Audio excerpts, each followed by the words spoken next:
Hello and good morning to all of you. स्वागत है आप सभी का हमारे इस चैनल में। काफ़ी दिनों से डिमांड हो रही थी कि भाई कुछ अंग्रेजी पर काम किया जाए। सबसे पहले डिस्क्रिप्टिव पेपर देकर आए सारे विद्यार्थियों को कॉन्ग्रेचुलेशंस। और उम्मीद करते हैं अब आगे की तैयारी में आप बहुत ही अच्छे तरीके से लग गए होंगे। फिलहाल अभी एट प्रेजेंट हमारे पास CHSL की एग्ज़ाम है और हम चाहेंगे कि ये जो CHSL की हमारी जो तैयारी है इसको एकदम बेहतर किया जाए, ब्रॉड किया जाए। और इसको बेहतर ब्रॉड करने के लिए बहुत ही ज़बरदस्त तरीका मैंने अपना लिया है कि भाई अभी से हम लोग टेस्ट सीरीज करना शुरू कर दें। अंग्रेजी की टेस्ट सीरीज जो है ये हम लोग करना शुरू कर देंगे और हर दिन हम लोग अंग्रेजी की टेस्ट सीरीज जो है इसकी वीडियो सीरीज आपको लेकर आएंगे, आपके पास लेकर आएंगे और हर दिन एक क्वेश्चन को सॉल्व करें। तो चलिए आज पहला क्वेश्चन सॉल्व करते हैं। पहला क्वेश्चन आपके पास शुरू कर दें। तो ये आपका सेकंड सिटिंग में 17 मार्च को पूछा गया क्वेश्चन है, 2020 इसी ईयर का एक क्वेश्चन है। क्वेश्चन है the select the word which means the same as the group of word. ये सेम वर्ड ढूंढना है, OWS है, इसको कहते हैं वन वर्ड सब्स्टिट्यूशन। और ध्यान देने योग्य बात क्या है भाई, कि ध्यान देने योग्य बात यह है कि वन वर्ड सब्स्टिट्यूशन चुन के आपको जवाब देना है कि इसका आंसर क्या होगा। ये शुरू करते हैं। The place where wild animals live, वैसा स्थान जहां जंगली जानवर रहते हैं। वाइल्ड का मतलब होता है आपका जंगली है, और एनिमल्स तो सबको पता है। तो केज का मतलब होता है, ध्यान देना, पिंजरा। हज का मतलब प्लेस ऑफ पिग्स, ठीक। कैनल ये डॉग्स हाउस है, कुत्ते का घर। और ये लायर, ये इसका हिंदी होता है मांद, ठीक है। मांद यानी कि जितने भी जंगली जानवर है वो मांद में रहते हैं, ठीक है, गुफा में रहते हैं। तो इस क्रम के लिए आप डी नंबर ऑप्शन टिक कर सकते हो। आइए चेक भी करते हैं हम लोग फिलहाल आंसर क्या दिया हुआ है। बिल्कुल सही, डी आंसर आपका दिया हुआ है। बढ़ते हैं अगले क्वेश्चन। नेक्स्ट क्वेश्चन फिर से OWS है, कहता है सॉल्यूशन और रेमेडी फॉर ऑल डिफिकल्टीज और टीज। ये जाना पहचाना वर्ड है भाई कि एक वैसा समाधान, एक वैसी रामबाण जो सारे समस्याओं में काम है। इसको हम लोग कहते हैं पेनेशिया। पेनेशिया का मतलब क्या होता है, एक एक करके सबका मीनिंग लिख ले। ये पेनेशिया का मतलब होगा आपका रामबाण।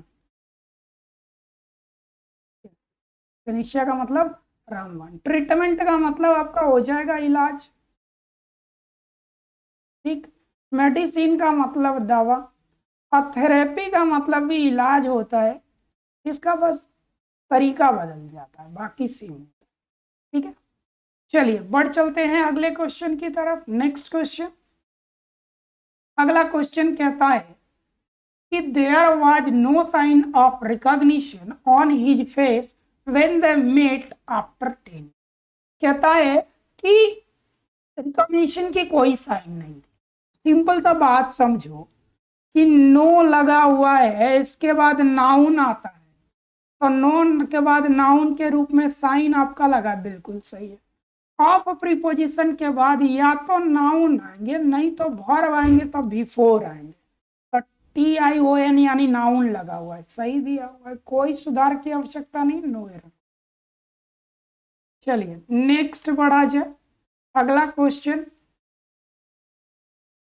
कहता है select this segment in the sentence which contains the grammatical error. ये पूरा लाइन दिया हुआ है, इसमें कौन सा पार्ट गलत है। We were busy at the walk and went for lunch only at 12 PM। अब आपको बताना है कि गलती क्या है। आइए देख लेते हैं। गलती क्या है कि वी वर बिजी विथ या इन, ये दो में से कोई प्रीपोजिशन लगा दो, ये सही हो जाएगा। We were busy with the work या we were busy in work, ठीक है। तो ये दो में से कोई लगा देंगे, सही हो जाएगा। एट द वर्क का प्रयोग जो है हमारे वो गलत है। बढ़ा जाए अगला क्वेश्चन। नेक्स्ट क्वेश्चन, चलिए बहुत अच्छा। ये आपको फिल इन दी ब्लैंक्स यानी क्लोज पासेज है। ब्लैंक नंबर 1 में क्या भरना है जरा पढ़ लो इसको, उसके बाद ये आराम से समझ में आएगा कि valley of flowers national park and Indian national park located in north Chamoli in the state of Uttarakhand. कहता है कि फूलों की घाटी नेशनल पार्क जो है, राष्ट्रीय उद्यान जो है, यह एक इंडियन नेशनल पार्क है और ये नॉर्थ चमोली डिस्ट्रिक्ट में है, उत्तराखंड में। Is known for its meadow of endemic alpine flower and variety of flora. तो भाई यहाँ बहुत तरीके के फूल है उसके लिए जाना जाता है, साथ ही साथ फ्लोरा वनस्पति के लिए जाना जाता है। तो वेराइटी ऑफ का मतलब हो गया प्लूरल नहीं, और फ्लोरा दिया हुआ है। अब कहता है रिचली डाइवर्स एरिया इज।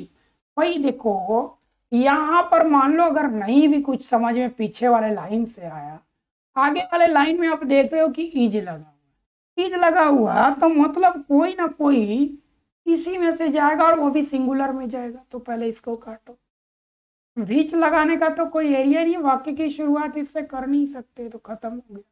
अब या तो दिस लगेगा या दैट लगेगा, यही दो ऑप्शन है। आओ देख लेते हैं क्या लगा हुआ। नजदीक की बात है तो दिस का प्रयोग, दूर की बात है तो दैट का प्रयोग करें, सिंपल। अब कहता है this richly diverse area is also home rare. तो ये घर है किसका भाई, तो बहुत ही दुर्लभ और आदिम टाइप के प्राणियों का, जानवरों का। तो का के अर्थ में कौन सा ऑप्शन होगा, आई होप कि सबको पता होगा क्या लगना चाहिए। देखो कहते हैं होम अपने साथ कोई प्रीपोजिशन नहीं लेता, तो होम के साथ प्रीपोजिशन अप्लाइड नहीं होते तो चांसेस तो किसी प्रीपोजिशन का नहीं, ठीक है। लेकिन डाइवर्स एरिया की वजह से यहां पर प्रीपोजिशन टू का प्रयोग। नेक्स्ट बढ़ा जाए,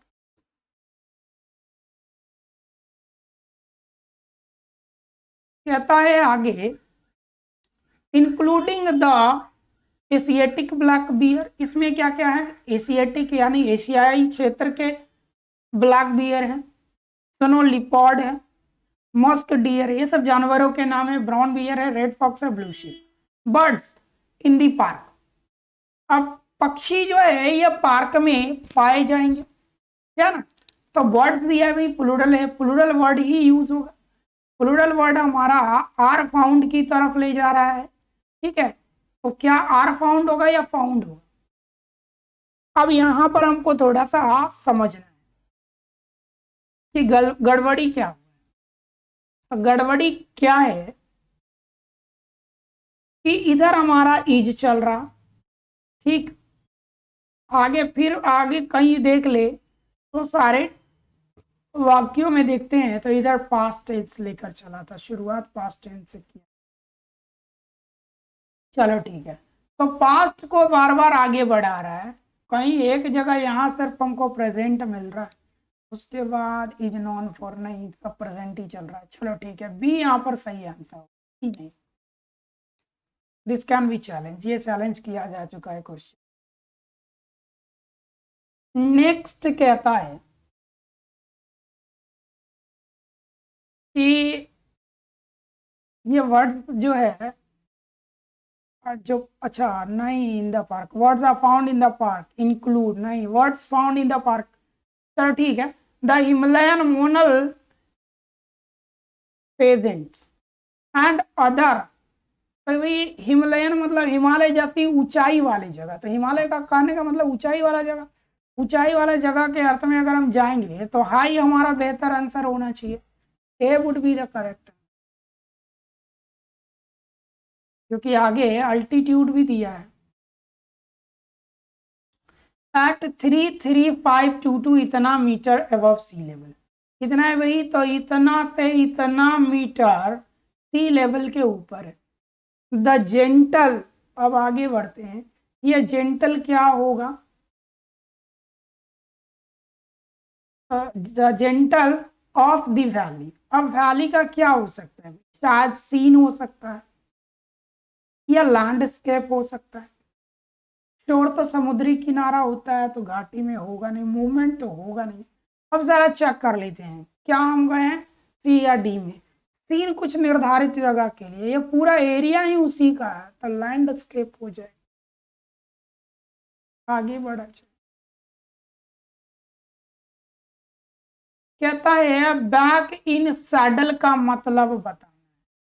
तो बैक इन सैडल का हिंदी मीनिंग क्या हो सकता है, जरा इस पर हमको ध्यान देना। ठीक है, और इसका सही मतलब होता है काम पर लौटना।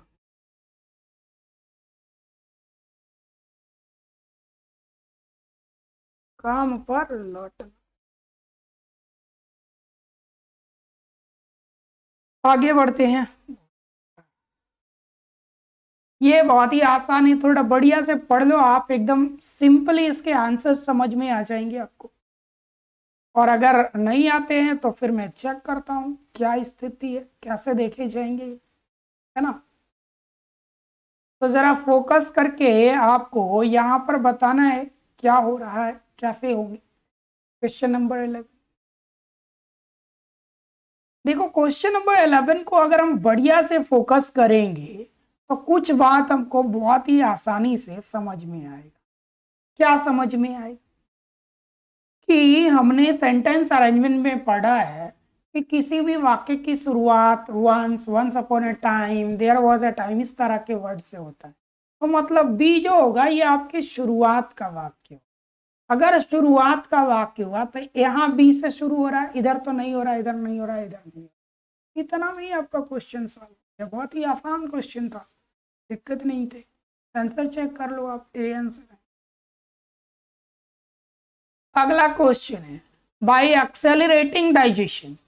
कहता है डाइजेशन को एक्सेलरेट करते हैं and leveraging next generation technology, और नई जनरेशन के टेक्नोलॉजी को बढ़ावा देते हैं। Life insurance sector can double its to ₹70 lakh.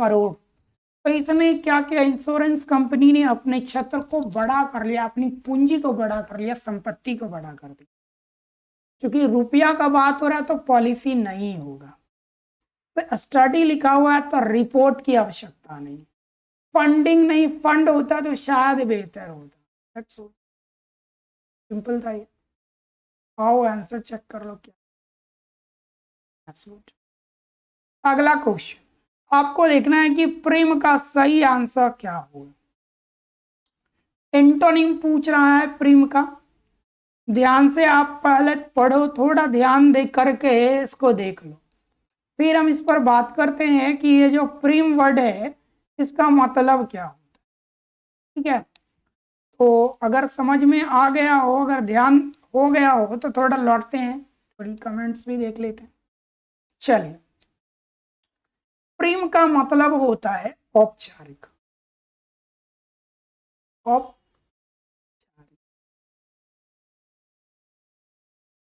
ठीक है। तो उल्टा डिसिवेल्ड होता है, इसका मतलब हो गया अनौपचारिक।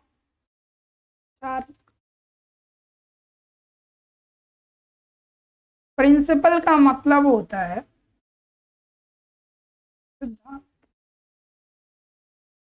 इंटेलेक्चुअल का मतलब होता है बौद्धिक लोग, या तेज व्यक्ति भी इसको कह सकते हो। मैच्योर का मतलब परिपक्व। चलिए बढ़ते हैं आगे अगले क्वेश्चन की तरफ। हाँ जी, आंसर आ चुका है। अब अगला क्वेश्चन बोला एक्सहेल का मतलब क्या होता है। देखो एक्सहेल और इनहेल ये दोनों एक दूसरे का एंटो है। एक्सहेल का मतलब, इन का मतलब श्वास लेना, क्या कहते हैं, सांस लेना, श्वास लेना। ठीक है, सांस लेना। हिंदी मेरी थोड़ी गड़बड़ है, समझना। और इसका मतलब होगा सांस छोड़ना। एक्सपेल का मतलब होता है बाहर निकालना।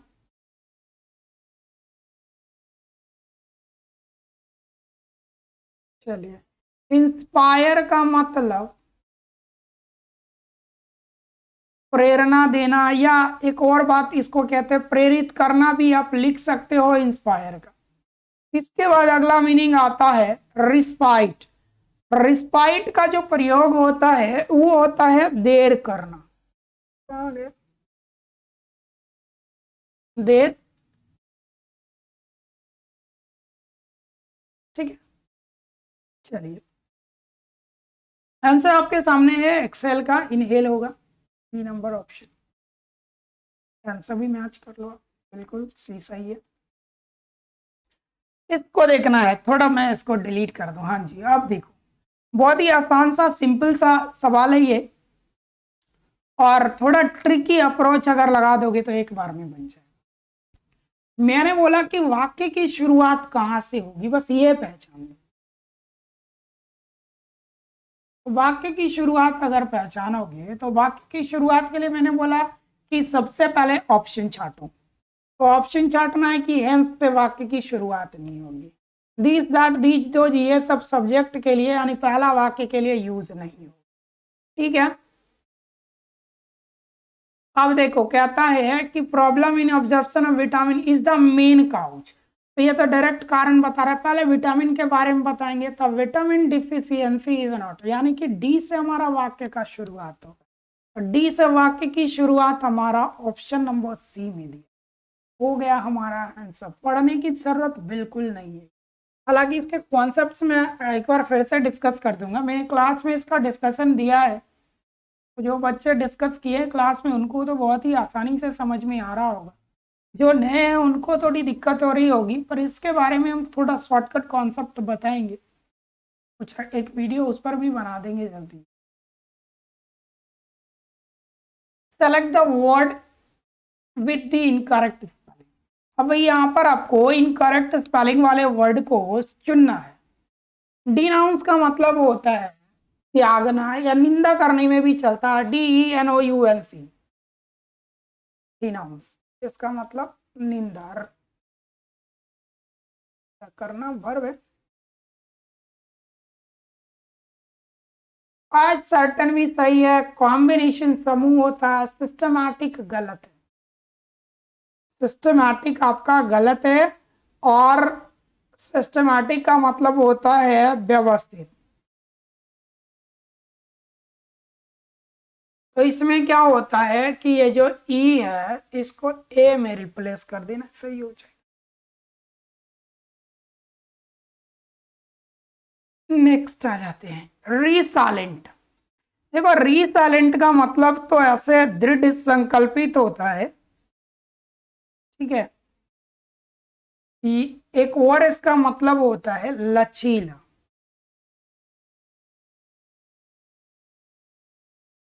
लचीला, लचीला अगर बात की तो सफल हो जाएगा। लेजी का मतलब आलसी।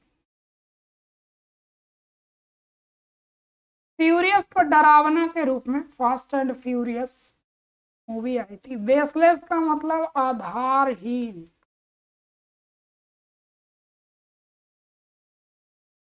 नेक्स्ट बढ़ते हैं।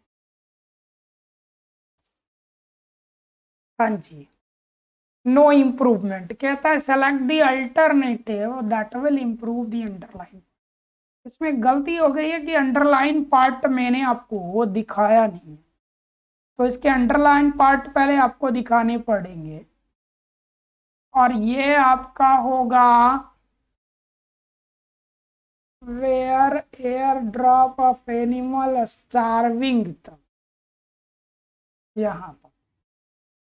तो carrot and sweet potatoes, where तो लगेगा ही लगेगा, या आर लगेगा, जो भी हो, लेकिन जो भी आएंगे पास। हालांकि टेंस में चेंजिंग नहीं करते, वेयर का वेयर ही होगा, ठीक है। तो वेयर आया है, इसके बाद ये एयर ड्रॉप जो है ये वर्ब है। तो क्या हमने कभी ऐसा पढ़ा है कि वाज वेयर के साथ V1 का प्रयोग हो? कभी नहीं होता। वाज वेयर के साथ आइदर V4 और नहीं तो V3 का प्रयोग होता है। ये फॉर्मेट आपका अगर है किसी ऑप्शन में तो सही होगा, और आशा दिया हुआ है option number B. It means B is the correct answer in this.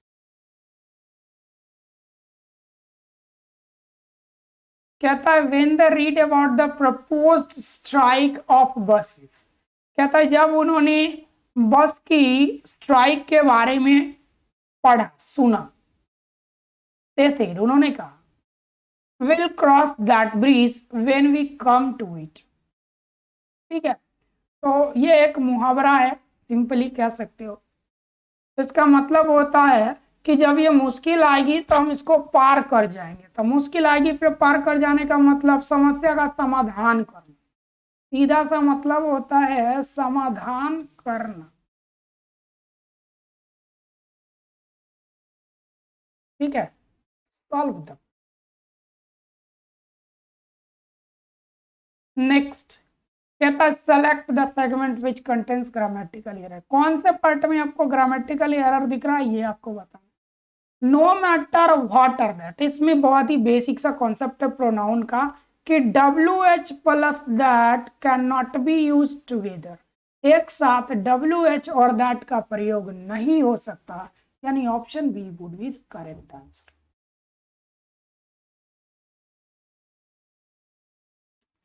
चलिए ये direct from the select the option that is direct form of the sentence. इसका डायरेक्ट फॉर्म क्या होगा जरा इसको देख लेना है। एक्सपर्ट सेड, चलो ठीक है। Several steps were being taken, भाई वेयर बीइंग टेकन दिया है मतलब बीइंग का प्रयोग किया है, तो क्या हो सकता है भाई? तो बीइंग टेकन का जो प्रयोग होता है तो ये वॉइस नहीं है, ये है नरेशन है। तो नरेशन है तो बीइंग ही रहेगा। अब ये ढूंढ लो कि बीइंग प्लस V3 आपको किस किस ऑप्शन में नरेशन में दिया हुआ है। तो देखो ये क्या है, बीइंग यहां से नहीं दिया है, वाजवेयर के साथ V3 है। इधर B प्लस V3 है, कट जाएगा। बीइंग प्लस V3 है, सही है। इधर बीन प्लस टेकन है, ये गलत है। ये ऑप्शन यहीं से, क्वेश्चन जितने बड़े होंगे आंसर उसके उतने ही आसान उतने ही छोटे का थोड़ा सा हमको ध्यान रखना। आंसर इज, अगला क्वेश्चन कहता है अकर का मतलब होता है घटित होना, किसी घटना का घटना होता है तो कोई घटना का घटना यानी हैपन हो जाएगा, सिनोनिम्स। ठीक है, हैम्पर हिंडर बाधित करना, पर और हिंडर क्या हो जाएगा हमारा, बाधित करना। फास्टेन का मतलब होता है फास्ट, जल्दी कर। अगले क्वेश्चन की तरफ बढ़ेंगे। कहता है सेलेक्ट द ऑप्शन, ये पैसिव दे आपको ढूंढना है। जो रोट द रिसर्च पेपर, इतना को ही आपको सर्च करना, बाकी उधर एक्स्ट्रा है, वो कंफ्यूज करने के लिए। अच्छा, द रिसर्च पेपर आपका ऑब्जेक्ट है, ये क्या है आपका ऑब्जेक्ट है। जी या तो सब्जेक्ट है और रोट यानी V2 आपका वर्ब है। तो जब V2 वर्ब है तो ये आपका बदलेगा वाज वेयर में और साथ में लगेगा V3। तो वाज तो है लेकिन रोट है तो गलत हो गया V2। इधर बीइंग आ गया तो ये वाला ऑप्शन आपका गलत हो गया। कैन भी आ गया तो ये गलत हो गया। तो वाज रिटर्न दिया हुआ है यानी ऑप्शन डी, यहीं से क्वेश्चन सॉल्व हो गया, आसान सा है। अगले question, Madhuri is bringing her sister's daughter after the death of child's parent. तो माधुरी जो है अपनी बहन की बेटी को कर रही है इनके माता पिता की मृत्यु के बाद। तो किसी की मृत्यु के बाद कोई बच्चों का देखभाल करना होता है, तो ब्रिंग अप का मतलब होता है पालन पोषण, ब्रिंग इन का मतलब लाना होता है, ब्रिंग आउट का मतलब होता है प्रकाशित करना। सबके आगे ब्रिंग जोड़ के मीनिंग निकाल लेना। ओवर का कोई मीनिंग नहीं होता विशेष, ये ब्रिंग अप का पालन पोषण करना। ठीक है, एंड द नेक्स्ट कहता है आपको कि करेक्ट वर्ड मीनिंग आपको ढूंढना है, ठीक है। और करेक्ट ढूंढने के लिए हमको बाकी सब आने भी चाहिए। तो बाकी सब के लिए आपको क्या करना है कि सारा ये तो अपना स्पेलिंग का टेस्ट है, वो तो खुद भी कर सकते हैं। एक मीनिंग मुझे है कंप्लासेंट, COMPL है, CENT होता है, तो ये इसमें C नहीं लगेगा, ESTAC है। एवालांचे LENCHE होगा, ये LAUN है, यहाँ U का जरूरत नहीं है, लंचे होता है। तो इधर थोड़ा सा गड़बड़ी है, कैप्रिसस का मतलब मनमौजी कह सकते हो, इस स्पेलिंग का है। तो चलिए, ये था आपका आज का सेशन, पहला सेशन। मिलते हैं अगले सेशन में अगली कुछ चीज़ों के साथ। तब तक के लिए जय हिंद, गुड बाय।